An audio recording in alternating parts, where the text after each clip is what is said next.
Hi everyone, this is Mark Buckles for New Mexico State University Carlsbad. This VoiceThread PowerPoint presents ideas and research about communication within organizations and discusses worker satisfaction and status in relation to communication.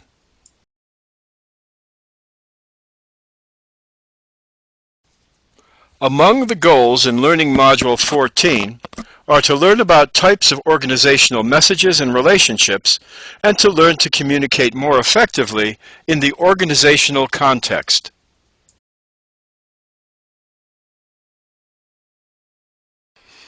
Organizational communication is important to our world because the majority of jobs are in organizations. Because the complexity of organizations challenges our competencies and efficiencies, and because organizations exert major influences over public policies.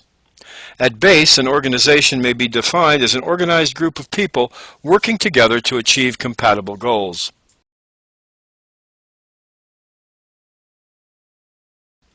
Organizations are characterized by their rules and regulations, their divisions of labor, their systems of rewards and consequences, and by their organizational cultures.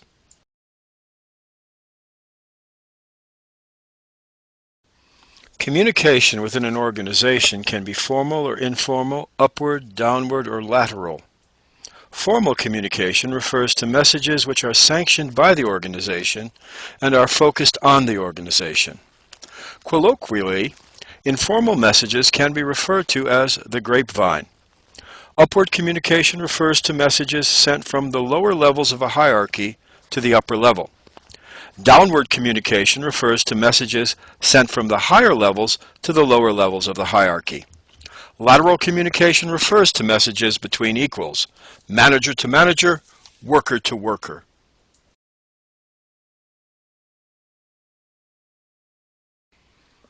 Grapevine messages concern any topic germane to workers and the organization. These messages are called grapevine because their routes of communication are circuitous.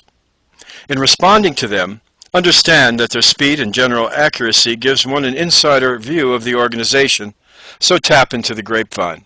Nonetheless, treat this information as tentative and assume your messages will be repeated.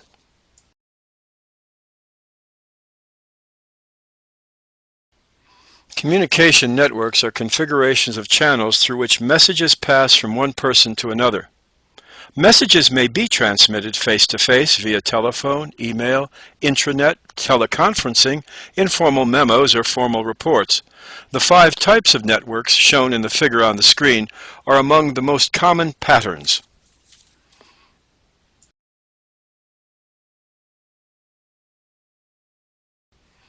To combat information overload, think before passing on messages. Use messages as they come to you. Organize them. Get rid of extra copies. And inventory them frequently.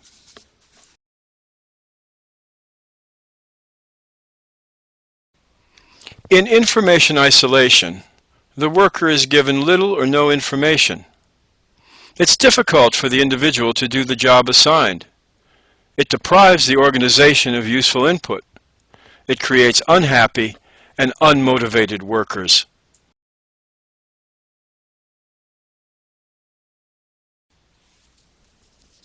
To competently communicate organizational messages, listen actively, empathically, critically, and in depth. Apologize when you make an error.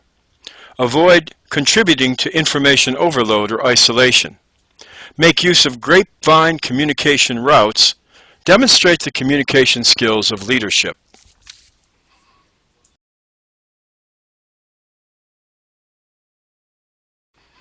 Additionally, avoid speech that is racist, heterosexist, ageist, or sexist. Help manage conflict. Use power effectively. Understand the communication flow. Prepare all messages as if they are going to be graded.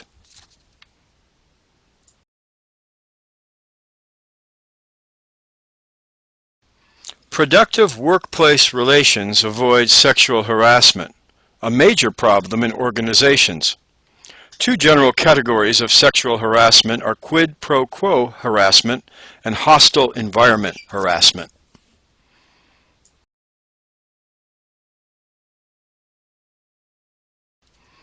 Productive workplace relations avoid bullying, a pattern of behavior rather than an isolated incident. Bullying encompasses numerous behaviors. Among these are gossiping about someone, treating others as inferiors, excluding members from social functions, verbal insults, name-calling, negative facial expressions, excessive blaming, being supervised, watched, monitored more closely than others, and being unnecessarily criticized.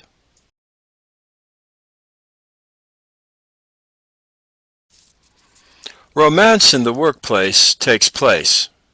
In one survey, 59 respondents felt that office romances were nothing to worry about. 23% said that they had had affairs with coworkers, and 19% said they had dated a subordinate.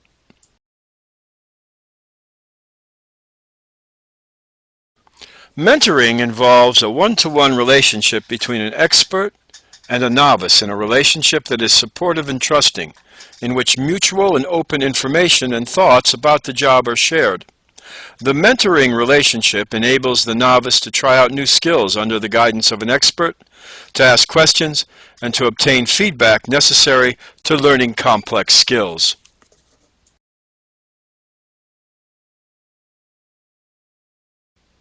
Networking starts with people you already know, to seek mutually beneficial relationships.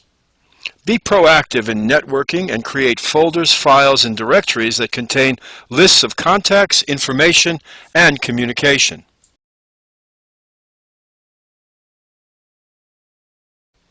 Organizational relationship competence is demonstrated in important ways. Be a mentor and a network giver as well as a protege and network seeker. Be supportive of your coworkers. Exercise caution in the development of office romances and understand your company's policies regarding such relationships. Self-disclose selectively. Avoid bringing your relationship problems to work with you.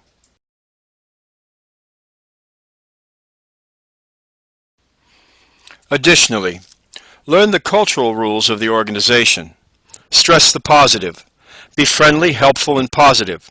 Remember that your colleagues may one day be your superiors, or you may one day be theirs.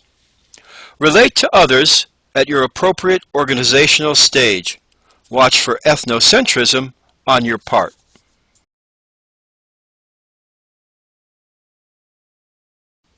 This concludes Learning Module 14's PowerPoint lecture on the basics of organizational communication, and concludes this series of short lectures throughout the course, Principles of Human Communication.